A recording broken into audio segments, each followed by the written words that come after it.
The Adventures of Sherlock Holmes by Sir Arthur Conan Doyle. Adventure number 7. The Adventure of the Blue Carbuncle. I had called upon my friend, Sherlock Holmes, upon the second morning after Christmas, with the intention of wishing him the compliments of the season. He was lounging upon the sofa in a purple dressing gown, a pipe rack within his reach upon the right, and a pile of crumpled morning papers, evidently newly studied, near at hand. Beside the couch was a wooden chair, and on the angle of the back hung a very seedy and disreputable hard felt hat, much the worse for wear and cracked in several places. A lens and a forceps lying upon the seat of the chair suggested that the hat had been suspended in this manner for the purpose of examination. "You are engaged," said I. "Perhaps I interrupt you." "Not at all. I'm glad to have a friend with whom I can discuss my results. The matter is a perfectly trivial one." He jerked his thumb in the direction of the old hat. "But there are points in connection with it which are not entirely devoid of interest and even of instruction." I seated myself in his armchair and warmed my hands before his crackling fire, for a sharp frost had set in and the windows were thick with the ice crystals. "I suppose," I remarked, "that, homely as it looks, this thing has some deadly story linked onto it, that it is the clue which will guide you in the solution of some mystery and the punishment of some crime." No crime," said Sherlock Holmes, laughing. "Only one of those whimsical little incidents which will happen when you have 4 million human beings all jostling each other within the space of a few square miles. Amid the action and reaction of so dense a swarm of humanity, every possible combination of events may be expected to take place, and many a little problem will be presented which may be striking and bizarre without being criminal. We have already had experience of such." "So much so," I remarked, "that of the last 6 cases which I have added to my notes, 3 have been entirely free of any legal crime." "Precisely. You allude to my attempt to recover the Irene Adler papers, to the singular case of Miss Mary Sutherland, and to the adventure of the man with the twisted lip. Well, I have no doubt that this small matter will fall into the same innocent category. You know Peterson, the commissionaire?" "Yes." "It is to him that this trophy belongs." "It is his hat." No, he found it. Its owner is unknown. I beg that you will look upon it not as a battered billycock, but as an intellectual problem. And first, as to how it came here. It arrived upon Christmas morning in company with a good fat goose, which is, I have no doubt, roasting at this moment in front of Peterson's fire. The facts are these. About 4 o'clock on Christmas morning, Peterson, who as you know is a very honest fellow, was returning from some small jollification and was making his way homeward down Tottenham Court Road. In front of him he saw, in the gaslight, a tallish man walking with a slight stagger and carrying a white goose slung over his shoulder. As he reached the corner of Goodge Street, a row broke out between this stranger and a little knot of roughs. One of the latter knocked off the man's hat, on which he raised his stick to defend himself, and swinging it over his head, smashed the shop window behind him. Peterson had rushed forward to protect the stranger from his assailants, but the man, shocked at having broken the window and seeing an official-looking person in uniform rushing towards him, dropped his goose, took to his heels, and vanished amid the labyrinth of small streets which lie at the back of Tottenham Court Road. The roughs had also fled at the appearance of Peterson, so that he was left in possession of the field of battle, and also of the spoils of victory in the shape of this battered hat and a most unimpeachable Christmas goose, which surely he restored to their owner. My dear fellow, there lies the problem. It is true that "For Mrs. Henry Baker" was printed upon a small card which had been tied to the bird's left leg, and it is also true that the initials H.B. are legible upon the lining of this hat. But as there are some thousands of Bakers and some hundreds of Henry Bakers in this city of ours, it's not easy to restore lost property to any one of them. What then did Peterson do? He brought round both hat and goose to me on Christmas morning, knowing that even the smallest problems are of interest to me. The goose we retained until this morning, when there were signs that in spite of the slight frost, it would be well that it should be eaten without unnecessary delay. Its finder has carried it off, therefore, to fulfill the ultimate destiny of a goose, while I continue to retain the hat of the unknown gentleman who lost his Christmas dinner. Did he not advertise? No. Then what clue could you have as to his identity? Only as much as we can deduce. From his hat? Precisely. But you're joking. What can you gather from this old battered felt? Here is my lens. You know my methods. What can you gather yourself as to the individuality of the man who has worn this article? I took the tattered object in my hands and turned it over rather ruefully. It was a very ordinary black hat of the usual round shape, hard and much the worse for wear. The lining had been of red silk, but was a good deal discolored. There was no maker's name, but as Holmes had remarked, the initials H.B. were scrawled upon one side. It was pierced in the brim for a hat securer, but the elastic was missing. For the rest, it was cracked, exceedingly dusty, and spotted in several places, although there seemed to have been some attempt to hide the discolored patches by smearing them with ink. "I can see nothing," said I, handing it back to my friend. "On the contrary, Watson, you can see everything. You fail, however, to reason from what you see. You are too timid in drawing your inferences." "Then pray tell me what it is that you can infer from this hat." He picked it up and gazed at it in the peculiar introspective fashion which was characteristic of him. "It is perhaps less suggestive than it might have been," he remarked. "And yet there are a few inferences which are very distinct, and a few others which represent at least a small balance of probability. That the man was highly intellectual is of course obvious upon the face of it, and also that he was fairly well-to-do within the last 3 years, although he has now fallen upon evil days. He had foresight, but has less now than formerly, pointing to a moral retrogression, which when taken with the decline of his fortune seems to indicate some evil influence, probably drink, at work upon him. This may account also for the obvious fact that his wife has ceased to love him." "My dear Holmes! He has, however, retained some degree of self-respect," he continued, disregarding my remonstrance. "He is a man who leads a sedentary life, goes out little, is out of training entirely, is middle-aged, has grizzled hair which he has had cut within the last few days, and which he anoints with lime cream. These are the more patent facts which may be deduced from his hat. Also, by the way, that it is extremely improbable that he has had gas laid on in his house." "You're certainly joking, Holmes." "Not in the least. Is it possible that even now, when I gave you these results, you are unable to see how they are attained?" "I have no doubt that I am very stupid, but I must confess that I am unable to follow you. For example, how did you deduce that this man was intellectual?" For answer, Holmes clapped the hat upon his head. It came right over the forehead and settled upon the bridge of his nose. "It is a question of cubic capacity," said he. "A man with so large a brain must have something in it." "The decline in his fortunes, then?" "This hat is 3 years old. These flat brims curled at the edge came in then. It is a hat of the very best quality. Look at the band of ribbed silk and the excellent lining. If this man could afford to buy so expensive a hat 3 years ago, and has had no hat since, then he has assuredly gone down in the world." "Well, that is clear enough, certainly. But how about the foresight and the moral retrogression?" Sherlock Holmes laughed. "Here is the foresight," said he, putting his finger upon the little disc and loop of the hat securer. "They are never sold upon hats. If this man ordered one, it is a sign of a certain amount of foresight, since he went out of his way to take this precaution against the wind. But since we see that he has broken the elastic and is not troubled to replace it, it is obvious that he has less foresight now than formerly, which is a distinct proof of a weakening nature. On the other hand, he has endeavored to conceal some of these stains upon the felt by daubing them with ink, which is a sign that he has not entirely lost his self-respect." "Your reasoning is certainly plausible." "The further points, that he is middle-aged, that his hair is grizzled, that it has been recently cut, and that he uses lime cream, are all to be gathered from a close examination of the lower part of the lining. The lens discloses a large number of hair ends, clean cut by the scissors of the barber.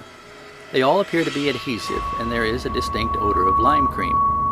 This dust, as you will observe, is not the gritty gray dust of the street, but the fluffy brown dust of the house, showing that it has been hung up indoors most of the time, while the marks of moisture upon the inside are proof positive that the wearer perspired very freely, and could therefore hardly be in the best of training."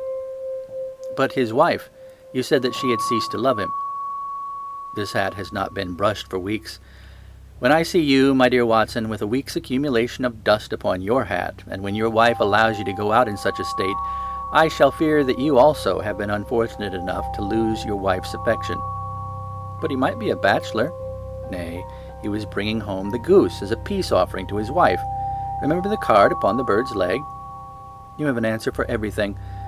But how on earth do you deduce that the gas is not laid on in his house? One tallow stain, or even two, might come by chance, but when I see no less than 5, I think that there can be little doubt that the individual must be brought into frequent contact with burning tallow, walks upstairs at night probably, with his hat in one hand and a guttering candle in the other. Anyhow, he never got tallow stains from a gas jet. Are you satisfied? Well, it is very ingenious, said I, laughing. But since, as you said just now, there has been no crime committed and no harm done save the loss of a goose, all this seems to be rather a waste of energy. Sherlock Holmes had opened his mouth to reply when the door flew open, and Peterson, the commissionaire, rushed into the apartment with flushed cheeks and the face of a man who is dazed with astonishment. "The goose, Mr. Holmes! The goose, sir!" he gasped. "Eh? What of it, then? Has it returned to life and flapped off through the kitchen window?" Holmes twisted himself round upon the sofa to get a fairer view of the man's excited face. "See here, sir! See what my wife found in its crop!" He held out his hand and displayed upon the center of the palm a brilliantly scintillating blue stone, rather smaller than a bean in size, but of such purity and radiance that it twinkled like an electric point in the dark hollow of his hand. Sherlock Holmes sat up with a whistle. "By Jove, Peterson," said he, "this is a treasure trove indeed. I suppose you know what you've got." "A diamond, sir! A precious stone! It cuts into glass as though it were putty." "It's more than a precious stone. It's the precious stone." "Not the Countess of Morcar's blue carbuncle!" I ejaculated. "Precisely so. I ought to know its size and shape, seeing that I have read the advertisement about it in the Times every day lately. It is absolutely unique, and its value can only be conjectured, but the reward offered of £1,000 is certainly not within a 20th part of the market price." £1,000! Great Lord a mercy! The commissionaire plumped down into a chair and stared from one to the other of us. "That is the reward, and I have reason to know that there are sentimental considerations in the background which could induce the Countess to part with half her fortune if she could just recover the gem." "It was lost, if I remember aright, at the Hotel Cosmopolitan," I remarked. "Precisely so, on the 22nd of December, just 5 days ago. John Horner, a plumber, was accused of having abstracted it from the lady's jewel case. The evidence against him was so strong that the case has been referred to the assizes. I have some account of the matter here, I believe." He rummaged amid his newspapers, glancing over the dates, until at last he smoothed one out, doubled it over, and read the following paragraph. "Hotel Cosmopolitan Jewel Robbery. John Horner, 26, plumber, was brought up upon the charge of having, upon the 22nd instant, abstracted from the jewel case of the Countess of Morcar the valuable gem known as the blue carbuncle. James Ryder, upper attendant at the hotel, gave his evidence to the effect that he had shown Horner up to the dressing room of the Countess of Morcar upon the day of the robbery, in order that he might solder the second bar of the grate, which was loose. He had remained with Horner some little time, but had finally been called away. On returning, he found that Horner had disappeared, that the bureau had been forced open, and that the small morocco casket, in which, as it afterwards transpired, the Countess was accustomed to keep her jewel, was lying empty upon the dressing table. Ryder instantly gave the alarm, and Horner was arrested the same evening.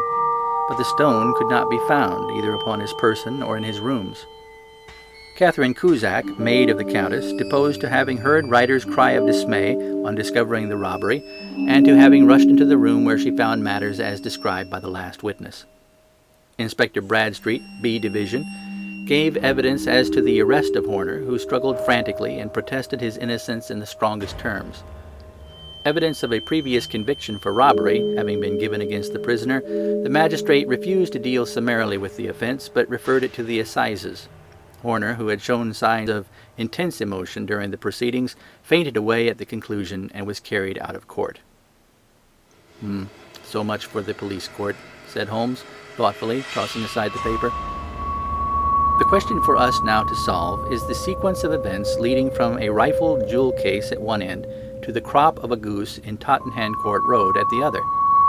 You see, Watson, our little deductions have suddenly assumed a much more important and less innocent aspect. Here is the stone. The stone came from the goose, and the goose came from Mr. Henry Baker, the gentleman with the bad hat and all the other characteristics with which I have bored you. So now we must set ourselves very seriously to finding this gentleman and ascertaining what part he has played in this little mystery. To do this, we must try the simplest means first, and these lie undoubtedly in an advertisement in all the evening papers. If this fail, I have recourse to other methods. What will you say? Give me a pencil and that slip of paper. Now then, found at the corner of Goodge Street, a goose and a black felt hat. Mr. Henry Baker can have the same by applying at 6:30 this evening at 221B Baker Street. That's clear and concise. Very, but will he see it? Well, he is sure to keep an eye on the papers, since to a poor man the loss was a heavy one. He was clearly so scared by his mischance in breaking the window and by the approach of Peterson that he thought of nothing but flight. But since then he must have bitterly regretted the impulse which caused him to drop his bird. And then again, the introduction of his name will cause him to see it, for everyone who knows him will direct his attention to it. Here you are, Peterson. Run down to the advertising agency and have this put in the evening papers. In which, sir? Oh, in the Globe, Star, Pall Mall, St. James, Evening News, Standard, Echo, and any others that occur to you. Very well, sir. And this stone? Ah, yes, I shall keep the stone. Thank you. And I say, Peterson, just buy a goose on your way back and leave it here with me, for we must have one to give to this gentleman in place of the one which your family is now devouring. When the commissionaire had gone, Holmes took up the stone and held it against the light. It's a bonny thing, said he. Just see how it glints and sparkles. Of course, it is a nucleus and focus of crime. Every good stone is. They are the devil's pet baits. In the larger and older jewels, every facet may stand for a bloody deed. This stone is not yet 20 years old. It was found in the banks of the Amoy River in southern China, and is remarkable in having every characteristic of the carbuncle, save that it is blue in shade instead of ruby red. In spite of its youth, it has already a sinister history. There have been 2 murders, a vitriol throwing, a suicide, and several robberies brought about for the sake of this 40-grain weight of crystallized charcoal. Who would ever think that so pretty a toy could be a purveyor of the gallows and the prison? I'll lock it up in my strong-box now, and drop a line to the Countess to say that we have it. Do you think that this man Horner is innocent? I cannot tell. Well then, do you imagine that this other one, Henry Baker, had anything to do with the matter? It is, I think, much more likely that Henry Baker is an absolutely innocent man who had no idea that the bird which he was carrying was of considerable more value than if it were made of solid gold. That, however, I shall determine by a very simple test, if we have an answer to our advertisement. And you can do nothing till then? Nothing.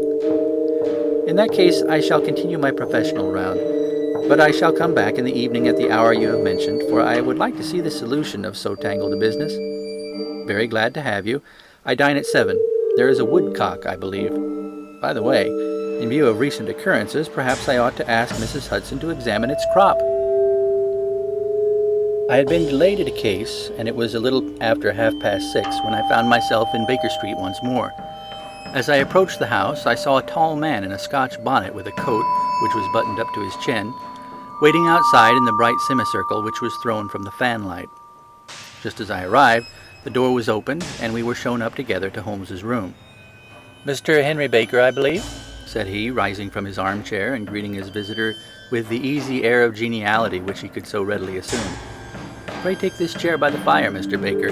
It's a cold night, and I observe that your circulation is more adapted for summer than for winter. Ah, Watson, you have just come at the right time. Is that your hat, Mr. Baker?" "Yes, sir, that is undoubtedly my hat." He was a large man, with rounded shoulders, a massive head, and a broad, intelligent face, sloping down to a pointed beard of grizzled brown. A touch of red in nose and cheeks, with a slight tremor in his extended hand, recalled Holmes's surmise as to his habits. His rusty brown frock coat was buttoned right up in front, with the collar turned up, and his lank wrists protruded from his sleeves without a sign of cuff or shirt. He spoke in a slow staccato fashion, choosing his words with care, and gave the impression generally of a man of learning and letters who had had ill usage at the hands of fortune. "We have retained these things for some days," said Holmes, "because we expected to see an advertisement from you giving your address. I am at a loss to know now why you did not advertise." Our visitor gave a rather shamefaced laugh. "Shillings have not been so plentiful with me as they once were," he remarked. "I had no doubt that the gang of roughs who assaulted me had carried off both my hat and the bird. I did not care to spend more money in a hopeless attempt to recover them." "Very naturally. By the way, about the bird, we were compelled to eat it." "To eat it?" Our visitor half rose from his chair in his excitement. "Yes, it would have been no use to anyone had we not done so, but I presume that this other goose upon the sideboard, which is about the same weight and perfectly fresh, will answer your purpose equally well?" "Oh, certainly, certainly," answered Mr. Baker with a sigh of relief. "Of course, we still have the feathers, legs, crop, and so on of your own bird, so if you wish—" The man burst into a hearty laugh. "They might be useful to me as relics of my adventure," said he, "but beyond that, I can hardly see what use the dejecta membra of my late acquaintance are going to be to me. No, sir, I think that, with your permission, I will confine my attentions to the excellent bird which I perceive upon the sideboard." Sherlock Holmes glanced sharply across at me, with a slight shrug of his shoulders. "There is your hat, then, and there your bird," said he. "By the way, would it bore you to tell me where you got the other one from? I am somewhat of a fowl fancier, and I have seldom seen a better-grown goose." "Certainly, sir," said Baker, who had risen and tucked his newly gained property under his arm. "There are a few of us who frequent the Alpha Inn near the museum. We are to be found in the museum itself during the day, you understand. This year, our good host, Windigate by name, instituted a goose club, by which, on consideration of some few pence every week, we were each to receive a bird at Christmas. My pence were duly paid, and the rest is familiar to you. I am much indebted to you, sir, for a Scotch bonnet is fitted neither to my years nor my gravity." With a comical pomposity of manner, he bowed solemnly to both of us, and strode off upon his way. "So much for Mr. Henry Baker," said Holmes, when he had closed the door behind him. "It is quite certain that he knows nothing whatever about the matter. Are you hungry, Watson?" "Not particularly." "Then I suggest that we turn our dinner into a supper, and follow up this clue while it is still hot." "Yes, by all means." It was a bitter night, so we drew on our ulsters and wrapped cravats around our throats. Outside, the stars were shining coldly in a cloudless sky, and the breath of the passers-by blew out into smoke like so many pistol shots. Our footfalls rang out crisply and loudly as we swung through the Doctor's Quarter, Wimpole Street, Harley Street, and so through Wigmore Street into Oxford Street.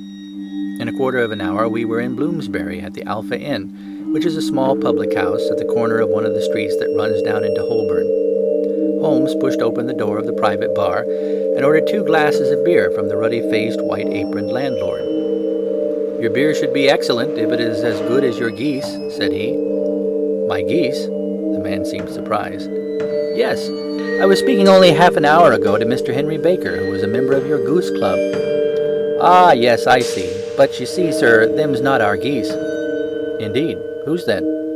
"Well, I got the 2 dozen from a salesman in Covent Garden." "Indeed. I know some of them. Which one was it?" "Breckenridge is his name." "I don't know him." "Well, here's your good health, landlord, and prosperity to your house. Good night." "Now for Mr. Breckenridge," he continued, buttoning up his coat as we came into the frosty air. "Remember, Watson, that though we have so homely a thing as a goose at one end of this chain, we have at the other a man who will certainly get 7 years' penal servitude unless we can establish his innocence. It is possible that our inquiry may but confirm his guilt, but in any case we have a line of investigation which has been missed by the police, and which a singular chance has placed into our hands. Let us follow it out to the bitter end. Faces to the south, then, and quick march." We passed across Holborn, down Endell Street, and so through a zigzag of slums to Covent Garden Market. One of the largest stalls bore the name of Breckenridge upon it, and the proprietor, a horsey-looking man with a sharp face and trimmed side-whiskers, was helping a boy to put up the shutters. "Good evening. It's a cold night," said Holmes. The salesman nodded and shot a questioning glance at my companion. "Sold out of geese, I see," continued Holmes, pointing at the bare slabs of marble. "Let you have 500 tomorrow morning." "That's no good." "Well, there are some on the stall with the gas flare." "Ah, but I was recommended to you." "Who by?" "The landlord of the Alpha." "Oh, yes, I sent him a couple of dozen." "Fine birds they were, too. Now, where did you get them from?" To my surprise, the question provoked a burst of anger from the salesman. "Now then, mister," said he, with his head cocked and his arms akimbo, "what are you driving at? Let's have it straight now." "It's straight enough. I should like to know who sold you the geese which you supplied to the Alpha." "Well, then, I shan't tell you. So now." "Oh, it's a matter of no importance. But I don't know why you should be so warm over such a trifle." "Warm? You'd be as warm, maybe, if you were pestered as I am. When I pay good money for a good article, there should be an end to the business. But it's where are the geese, and who did you sell the geese to, and what will you take for the geese? One would think they are the only geese in the world to hear the fuss that's made over them." "Well, I have no connection with any other people who have been making inquiries," said Holmes carelessly. "If you won't tell us, the bet's off, that's all. But I'm always ready to back my opinion on a matter of fowls, and I have a fiver on it that the bird I ate is country bred." "Well, then you've lost your fiver, for it's town bred," snapped the salesman. "It's nothing of the kind." "I say it is." "I don't believe it." "Do you think you know more about fowls than I, who have handled them ever since I was a nipper? I tell you all those birds that went to the Alpha were town bred." "You'll never persuade me to believe that." "Will you bet, then?" "It's merely taking your money, for I know that I am right. But I'll have a sovereign on with you, just to teach you not to be obstinate." The salesman chuckled grimly. "Bring me the books, Bill," said he. The small boy brought round a small thin volume, and a great greasy-backed one, laying them out together beneath the hanging light. "Now then, Mr. Cocksure," said the salesman, "I thought that I was out of geese, but before I finish you'll find that there's still one left in my shop. You see this little book? Well, that's the list of the folk from whom I buy. Do you see? Well then, here on this page are the country folk, and the numbers after the names are where their accounts are in the big ledger. Now then, you see this other page in red ink? Well, that's a list of my town suppliers. Now look at that third name. Just read it out to me." "Mrs. Oakshott, 117 Brixton Road, 249, read Holmes. "Quite so. Now, turn that up in the ledger." Holmes turned to the page indicated. "There you are. Mrs. Oakshott, 117 Brixton Road, egg and poultry supplier. Now then, what's the last entry?" "December 22nd, 24 geese at 7 shillings 6 pence. "Quite so. There you are. And underneath? Sold to Mr. Windigate of the Alpha at 12 shillings. What do you have to say now?" Sherlock Holmes looked deeply chagrined. He drew a sovereign from his pocket and threw it down upon the slab, turning away with the air of a man whose disgust is too deep for words. A few yards off, he stopped under a lamp-post and laughed in the hearty, noiseless fashion which was peculiar to him. "When you see a man with whiskers of that cut and the pink 'un protruding out of his pocket, you can always draw him by a bet," said he. "I dare say that if I had put £100 down in front of him, that man would not have given me such complete information as was drawn from him by the idea that he was doing me on a wager. Well, Watson, we are, I fancy, nearing the end of our quest, and the only point which remains to be determined is whether we should go on to this Mrs. Oakshott tonight, or whether we should reserve it for tomorrow. It is clear from what that surly fellow said that there are others besides ourselves who are anxious about this matter, and I should—" His remarks were suddenly cut short by a loud hubbub which broke out from the stall which we had just left. Turning round, we saw a little rat-faced fellow standing in the center of the circle of yellow light which was thrown by the swinging lamp, while Breckenridge, the salesman, framed in the door of his stall, was shaking his fists fiercely at the cringing figure. "I've had enough of you and your geese," he shouted. "I wish you were all at the devil together. If you come pestering me any more with your silly talk, I'll set the dog at you. You bring Mrs. Oakshott here, and I'll answer to her, but what do you have to do with it? Did I buy the geese off you?" "No, but one of them was mine all the same," whined the little man. "Well, then ask Mrs. Oakshott for it." "She told me to ask you." "Well, you can ask the King of Prussia for all I care. I've had enough of it. Get out of this." He rushed fiercely forward, and the inquirer flitted away into the darkness. "This may save us a visit to Brixton Road," whispered Holmes. "Come with me, and we will see what is to be made of this fellow." Striding through the scattered knots of people who lounged round the flaring stalls, my companion speedily overtook the little man and touched him upon the shoulder. He sprang round, and I could see in the gaslight that every vestige of color had been driven from his face. "Who are you, then? What do you want?" he asked in a quavering voice. "You will excuse me," said Sherlock Holmes blandly, "but I could not help overhearing the questions which you put to the salesman just now. I think that I could be of assistance to you." "You? Who are you? How could you know anything of the matter?" "My name is Sherlock Holmes. It is my business to know what other people don't know." "But you could know nothing of this." "Excuse me, I know everything of it.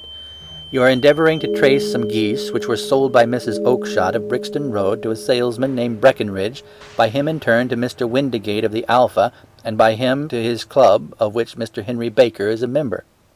"Oh, sir, you are the very man whom I have longed to meet," cried the little fellow, with outstretched arms and quivering fingers. "I can hardly explain to you how interested I am in this matter."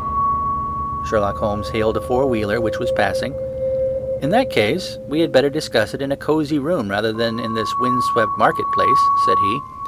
"But pray tell me, before we go further, who is it that I have the pleasure of assisting?" The man hesitated for an instant. "My name is John Robinson," he answered with a sidelong glance. "No, no, the real name," said Holmes sweetly. "It is always awkward doing business with an alias." A flush sprang to the white cheeks of the stranger. "Well then," said he, "my real name is James Ryder." "Precisely so. Head attendant of the Hotel Cosmopolitan. Pray step into the cab, and I shall soon be able to tell you everything which you would wish to know." The little man stood glancing from one to the other of us with half-frightened, half-hopeful eyes, as one who is not sure whether he is on the verge of a windfall or a catastrophe. Then he stepped into the cab, and in half an hour we were back in the sitting-room at Baker Street. Nothing had been said during our drive, but the high, thin breathing of our new companion and the claspings and unclaspings of his hands spoke of the nervous tension within him. "Here we are," said Holmes cheerily, as we filed into the room. "The fire looks very seasonable in this weather. You look cold, Mr. Ryder. Pray take the basket chair. I will just put on my slippers before we settle this little matter of yours. Now then, you want to know what became of those geese?" "Yes, sir. Or rather, I fancy, of that goose. It was one bird, I imagine, in which you were interested, white, with a black bar across the tail." Ryder quivered with emotion. "Oh, sir," he cried, "can you tell me where it went to?" "It came here." "Here?" "Yes, and a most remarkable bird it proved. I don't wonder that you should take an interest in it. It laid an egg after it was dead. The bonniest, brightest little blue egg that ever was seen. I have it here in my museum."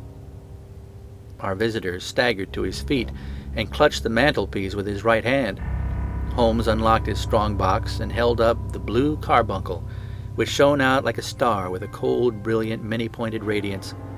Ryder stood glaring with a drawn face, uncertain whether to claim or to disown it.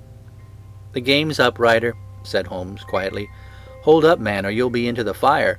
Give him an arm back into his chair, Watson. He's not got blood enough to go in for felony with impunity. Give him a dash of brandy. So. Now he looks a little more human. What a shrimp it is, to be sure." For a moment he had staggered and nearly fallen, but the brandy brought a tinge of color into his cheeks, and he sat staring with frightened eyes at his accuser. "I have almost every link in my hands, and all the proofs which I could possibly need, so there is little which you need tell me. Still, that little may as well be cleared up to make your case complete. You had heard, Ryder, of this blue stone of the Countess of Morcar's?" "It was Catherine Cusack who told me of it," said he in a crackling voice. "I see, her ladyship's waiting maid. Well, the temptation of sudden wealth so easily acquired was too much for you, as it has been for better men before you. But you were not very scrupulous in the means you used. It seems to me, Ryder, that there is the making of a very pretty villain in you. You knew that this man Horner, the plumber, had been concerned in some such matter before, and that suspicion would rest more readily upon him. What did you do then? You made some small job in my lady's room, you and your confederate Cusack, and you managed that he should be the man sent for. And then, when he had left, you rifled the jewel case, raised the alarm, and had this unfortunate man arrested.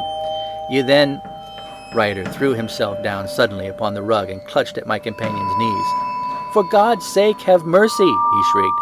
"Think of my father, of my mother. It would break their hearts. I never went wrong before. I never will again. I swear it. I swear it on a Bible. Oh, don't bring it into court. For Christ's sake, don't." "Get back into your chair," said Holmes sternly.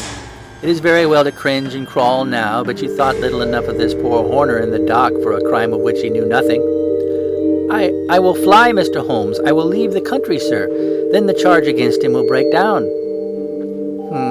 We will talk about that. And now let us hear a true account of the next act. How came the stone into the goose, and how came the goose into the open market? Tell us the truth, for there lies your only hope and safety. Ryder passed his tongue over his parched lips. I will tell you it just as it happened, sir, said he. When Horner had been arrested, it seemed to me that it would be best for me to get away with the stone at once, for I did not know at what moment the police might not take it into their heads to search me and my room. There was no place about the hotel where it would be safe. I made out as if on some commission, and I made for my sister's house. She had married a man named Oakshott, and lived in Brixton Road, where she fattened fowls for the market. All the way there every man I met seemed to me to be a policeman or a detective, and for all that it was a cold night, the sweat was pouring down my face before I came to the Brixton Road. My sister asked me what was the matter and why I was so pale, but I told her that I had been upset by the jewel robbery at the hotel. Then I went back into the backyard and smoked a pipe and wondered what would be the best to do. I had a friend once, called Maudsley, who went to the bad and had just been serving his time in Pentonville.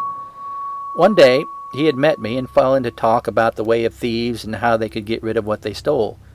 I knew that he would be true to me, for I knew one or two things about him, so I made up my mind to go right on to Kilburn, where he lived, and take him into my confidence.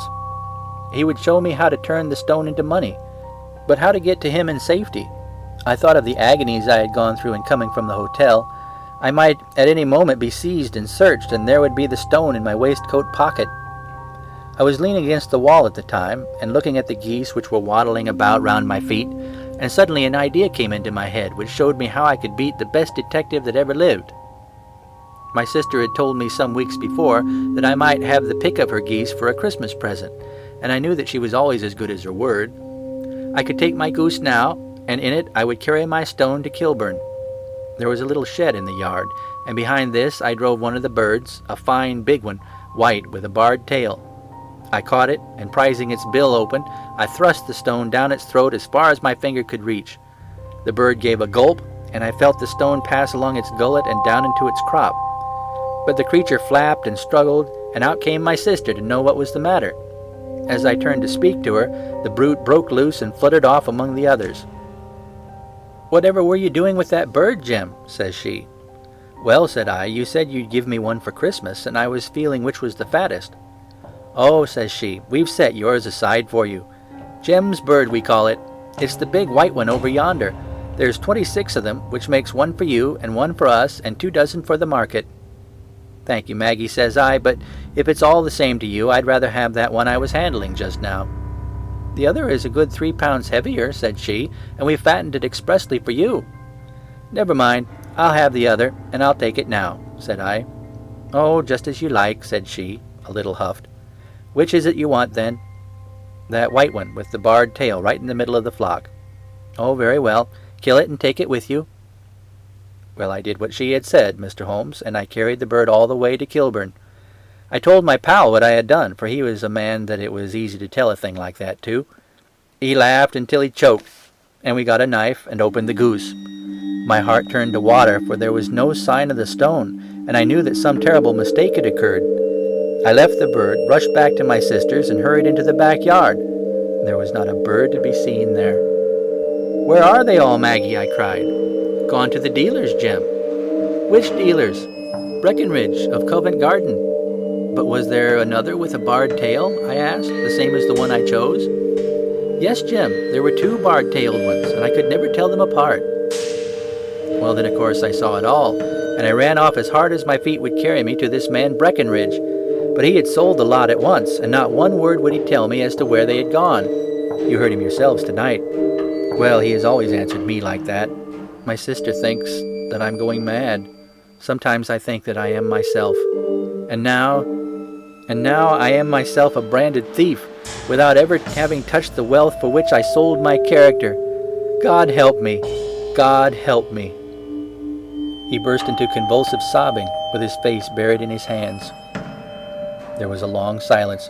broken only by his heavy breathing and by the measured tapping of Sherlock Holmes's fingertips upon the edge of the table.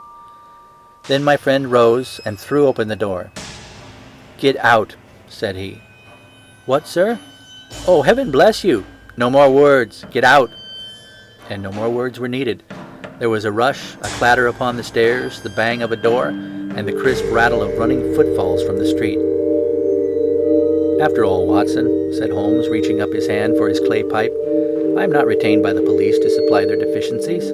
If Horner were in danger, it would be another thing, but this fellow will not appear against him, and the case must collapse. I suppose that I am commuting a felony, but it is just possible that I am saving a soul. This fellow will not go wrong again. He is too terribly frightened. Send him to gaol now, and you make him a gaol bird for life. Besides, it's the season of forgiveness. Chance has put in our way a most singular and whimsical problem, and its solution is its own reward. If you will have the goodness to touch the bell, Doctor, we will begin another investigation, in which also a bird will be the chief feature." End of The Adventure of the Blue Carbuncle.